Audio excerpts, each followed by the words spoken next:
Hi friends, welcome back to my channel. ಎಲ್ಲರೂ ಹೇಗಿದ್ದೀರಾ? ಚೆನ್ನಾಗಿದ್ದೀರಾ ಅಂದ್ಕೊಂಡಿದ್ದೀನಿ.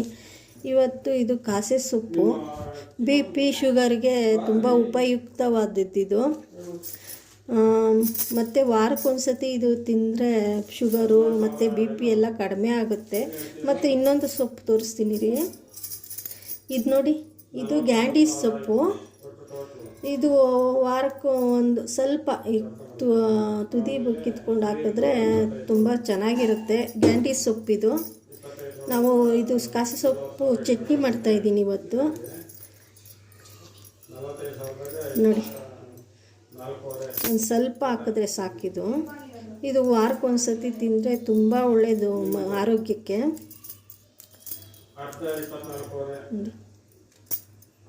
ಬನ್ನಿ ಇದನ್ನು ತೊಳ್ಕೊಳ್ಳೋಣ. ಇದು ಚಟ್ನಿ ಮಾಡ್ತೀನಿ, ಬನ್ನಿ ಯಾವ ರೀತಿ ಮಾಡೋದಂತ ತೋರಿಸ್ತೀನಿ. ಇದು ವಾರಕ್ಕೊಂದ್ಸತಿ ತಿಂದರೆ ತುಂಬ ಒಳ್ಳೆಯದು. ಹಾಗೆ ಸ್ವಲ್ಪ ಎಣ್ಣೆ ಹಾಕ್ಕೊಳ್ಳೋಣ.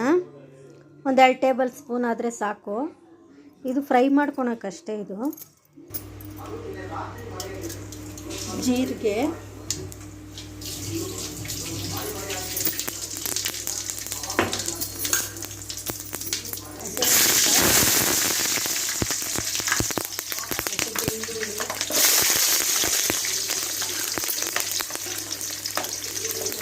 ಈರುಳ್ಳಿ,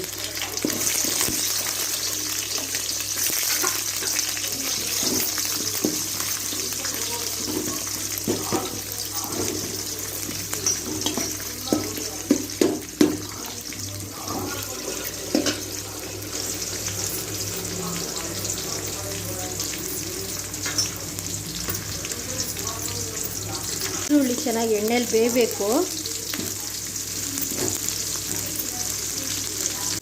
ನೋಡಿ, ನಾನು ಸೊಪ್ಪು, ಕಾಸೆ ಸೊಪ್ಪು ಮತ್ತು ಗ್ಯಾಂಡೀಸ್ ಸೊಪ್ಪು ತೊಳೆದಿಟ್ಕೊಂಡಿದ್ವಲ್ಲ ಅದು.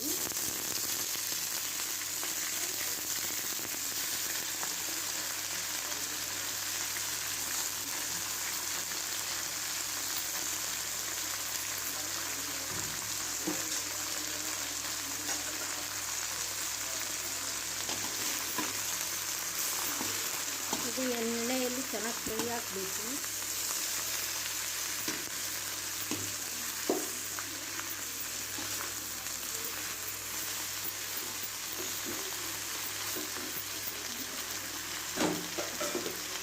ಮತ್ತು ಉಪ್ಪು,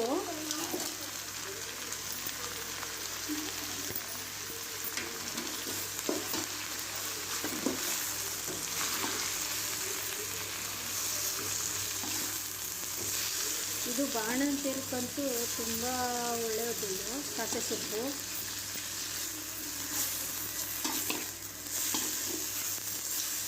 ಇದು ಸೊಪ್ಪು ಎಣ್ಣೆಯಲ್ಲಿ ಬೇಯಬೇಕು ಸ್ವಲ್ಪ.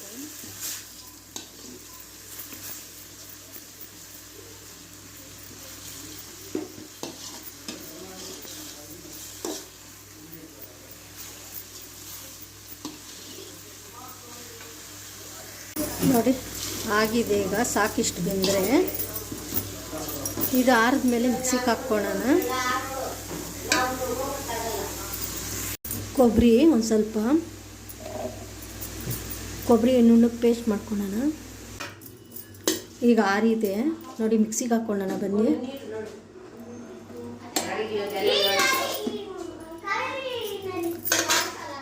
ಮಿಕ್ಸಿಗೆ ಹಾಕೊಳ್ಳೋಣ. ಇದು ನುಣ್ಣಗೆ ಪೇಸ್ಟ್ ಮಾಡ್ಕೊಬೇಕು ಚೆನ್ನಾಗಿ.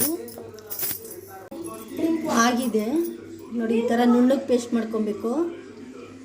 ಈ ಚಟ್ನಿಗೆ ಒಗ್ಗರಣೆ ಕೊಡೋಣ.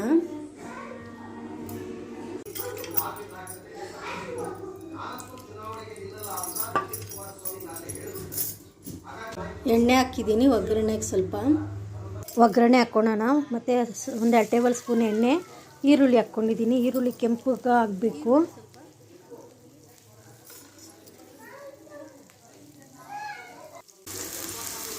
ಎಣ್ಣೆ ಕೆಂಪಾಳ ಬೇಯಬೇಕು.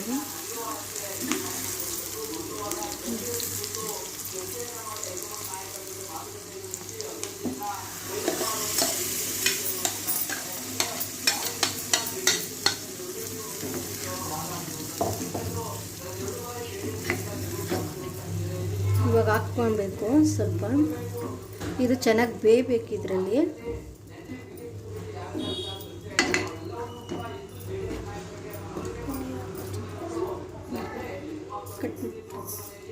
ಉಪ್ಪು.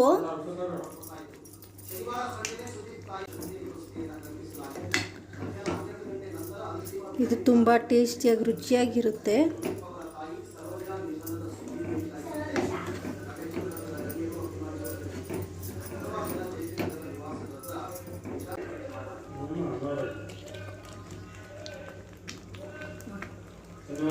ವಿಡಿಯೋ ಇಷ್ಟ ಆದರೆ ಒಂದು ಲೈಕ್ ಮಾಡಿ, ಸಬ್ಸ್ಕ್ರೈಬ್ ಮಾಡ್ಕೊಳ್ಳಿ, ಕಮೆಂಟ್ ಮಾಡಿ.